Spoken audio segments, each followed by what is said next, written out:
ಇನ್ನು ಇದೇ ವಿಚಾರಕ್ಕೆ ಸಂಬಂಧಪಟ್ಟಂತೆ ವಿಪಕ್ಷ ನಾಯಕ ಆರ್ ಅಶೋಕ್ ಕೂಡ ಮಾತನಾಡಿದ್ದಾರೆ.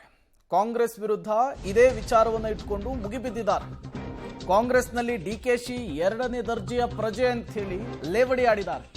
ವಿಪಕ್ಷ ನಾಯಕ ಆರ್ ಅಶೋಕ್ ನಿನ್ನೆಯ ಪ್ರಸಂಗವನ್ನ ವ್ಯಂಗ್ಯವಾಡಿರೋ ರೀತಿ ಇದು. ಸಿಎಂ ಡಿಸಿಎಂ ನಡುವೆ ಬೀದಿ ಜಗಳ ನಡೀತಾ ಇದೆ, ಬಟ್ಟೆ ಹರಿದುಕೊಂಡಿಲ್ಲ ಅಷ್ಟೇ. ಆರ್ ಅಶೋಕ್ ಅವರ ಮಾತಿದು. ಅಧಿಕಾರ ಹಂಚಿಕೆಯ ಆಟ ಫೈನಲ್ ಹಂತಕ್ಕೂ ಬಂದಿದೆ. ಸಮಾವೇಶದಿಂದ ಡಿಕೆ ಅರ್ಧಕ್ಕೋದ ವಿಚಾರಕ್ಕೆ ವಿಪಕ್ಷ ನಾಯಕ ಆರ್ ಅಶೋಕ್ ವ್ಯಂಗ್ಯವಾಡಿದ್ದು ಹೀಗೆ. ಡಿ.ಕೆ. ಶಿವಕುಮಾರ್ ಮುಗಿಸುವಂತ ಗುದ್ಲಿ ಪೂಜೆ ಅದು, ಅದರ ಶಂಕುಸ್ಥಾಪನೆ ಮಾಡಿರೋದು.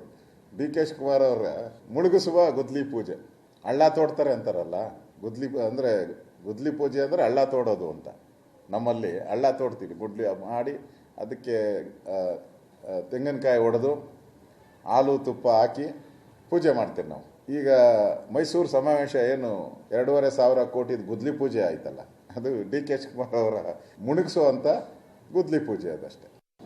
ಗೊಂದಲ ಇರೋದನ್ನ ಸ್ವತಃ ಮುಖ್ಯಮಂತ್ರಿಗಳೇ ಡೆಲ್ಲಿ ಪ್ರೆಸ್ ಮೀಟಲ್ಲಿ ಹೇಳಿದ್ದಾರೆ. ಹೇಳೋ ಅವಶ್ಯಕತೆ ಏನಿತ್ತು, ನಿನಗೆ MLA ಬೆಂಬಲ ಇಲ್ಲ ಅಂತೇಳಿ ಯಾರಾದರೂ MLAಗಳು ಬಂದು ಕಂಪ್ಲೇಂಟ್ ಹೇಳಿದ್ರಾ? ಇಲ್ಲ ಕೇಂದ್ರದ ನಾಯಕರು ಏನಾದರೂ ಬಂದು ಡಿ.ಕೆ. ಶಿವಕುಮಾರ್ ಅವ್ರಿಗೆ ಎಷ್ಟು ಜನ MLAಗಳು ಬೆಂಬಲ ಐತೆ ಅಂತ ಯಾರಾದರೂ ಕೇಳಿದ್ರಾ? ಇಲ್ಲ ಸಾರ್ವಜನಿಕರು ಏನಾನ ಬಂದು ಡಿ.ಕೆ.ಗೆ ಎಷ್ಟು ಜನ ಬೆಂಬಲ ಅವರೇ ಅಂತ ಕೇಳಿದ್ರಾ? ಕೇಳಿರಲಿಲ್ಲ. ನೀವೇ ಹೇಳಿ ನೀವೇ ಅವಮಾನ ಮಾಡಿದ್ದು. ಈಗ ಡ್ಯಾಸ್ ಮೇಲೆ ಅವ್ರ ಹೆಸರು ಹೇಳಿದರೆ ಏನಾಗಿರ್ತಾ ಇತ್ತು ನಿಮಗೆ? ಒಬ್ಬ ಕಾಂಗ್ರೆಸ್ ಪಾರ್ಟಿ ಅಧ್ಯಕ್ಷನ ಹೆಸರು ಹೇಳೋಕ್ಕೆ ಹಿಂಜರಿಕೆ ಯಾಕೆ ನಿಮಗೆ?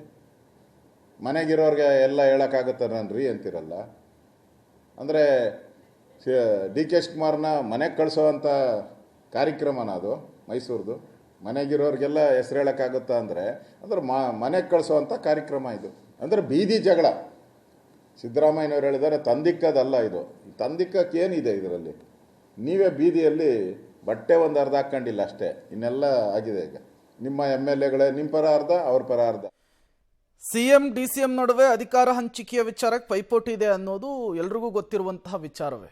ಹಂಗಿದ್ದೂ ಕೂಡ ಈ ರೀತಿಯ ಹೇಳಿಕೆಯನ್ನು ಕೊಟ್ಟರೆ ನಾವು ಆಹಾರ ಆಗ್ತೀವಿ ಅಂತ ಹೇಳಿ ಸಿಎಂ ಸಿದ್ದರಾಮಯ್ಯನವರ ಗಮನಕ್ಕೂ ಕೂಡ ಇರುತ್ತೆ. ಹಂಗಿದ್ದೂ ಕೂಡ ಈ ರೀತಿಯ ಹೇಳಿಕೆಯನ್ನು ಕೊಡ್ತಾರೆ ಅಂದರೆ ನಿಜಕ್ಕೂ ಕೂಡ ಅದ್ರ ಹಿಂದೆ ಏನಾದರೂ ಒಂದು ಉದ್ದೇಶ ಇತ್ತಾ ಅನ್ನೋದು ಗೊತ್ತಾಗಬೇಕಿದೆ ಅಷ್ಟೇ.